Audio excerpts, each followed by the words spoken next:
Breaking news. Peter Obi makes a solemn request to all Nigerians. Ask for an opportunity. Says, I will stop the bleeding of Nigeria. Hello, my wonderful people. I think this is a man that should be given an opportunity. Not like the Buhari we gave opportunity, and today we are regretting the consequences of the actions we took. Oh, people went in the streets. They carried Goodluck Billy Jonathan in a casket saying his political career is over. I mean, all kinds of things that we did because we thought we saw a ray of hope.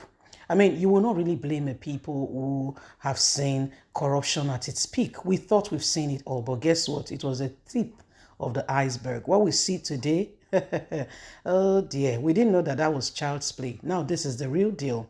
Please don't forget to give us a thumbs up, like us, share, subscribe. Let's get all the details.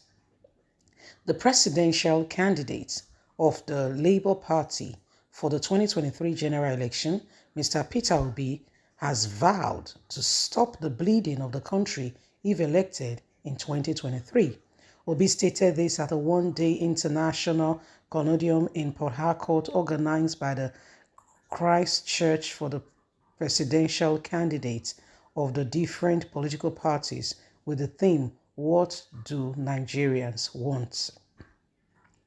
The former Anambra State governor said the unemployment of 100 million Nigerians was responsible for the widespread poverty in the country.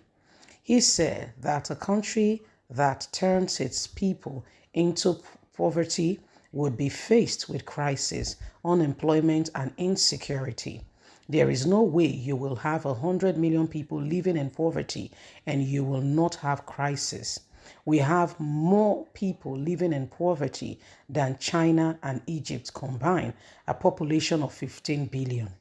There is nowhere you won't find this crisis.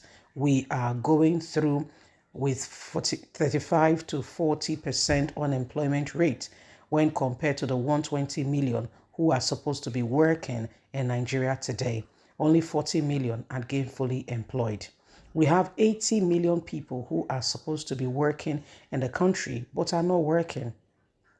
The consequences is that we have a state but it's unproductive. Nigeria as a country is unproductive because when we talk about 80 million people that are not working, about 70% of them is made up of the youth in that productivity age, doing nothing and with so much tendency and opportunity that they can give to the nation. The country is not doing anything. It's not working. The country is doing nothing today to help it get better tomorrow. He said the nation was in crisis because more than 90% of this revenue is used to service debt, noting that no country or individual can survive like that.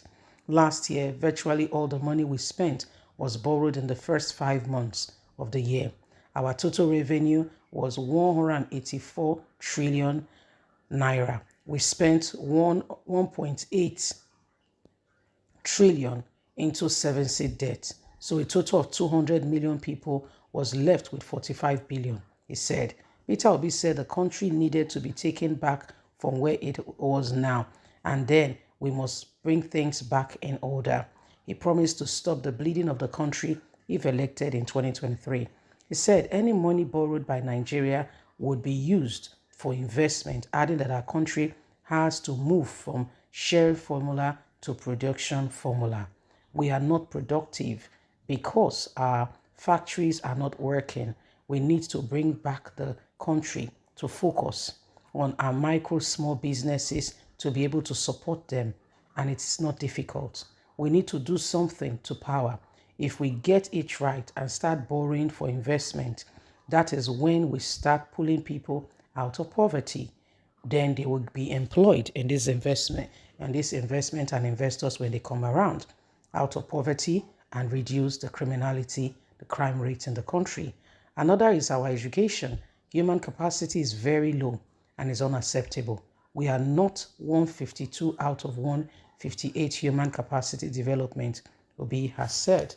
I mean, when you look at Peter Obi, it's about time Nigerians begin to think long and hard on what we are really going to do with this set of people.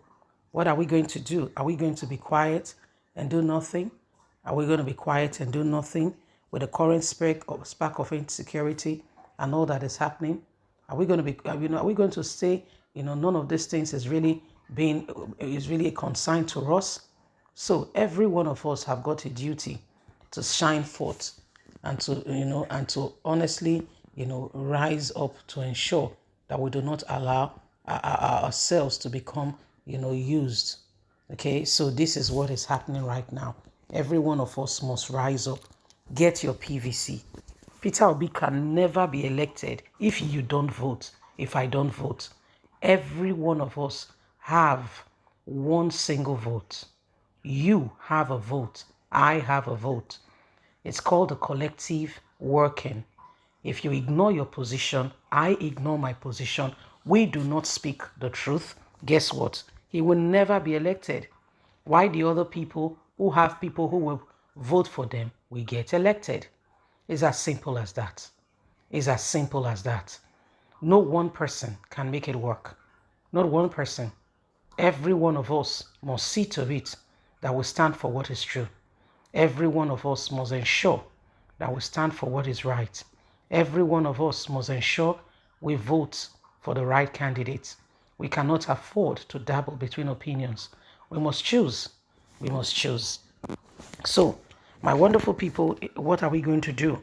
Are we going to hear all those words, get all this information, and do absolutely nothing about it? The answer is no. You become effective. You become more resilient. You do what you're supposed to do. Then you have a place.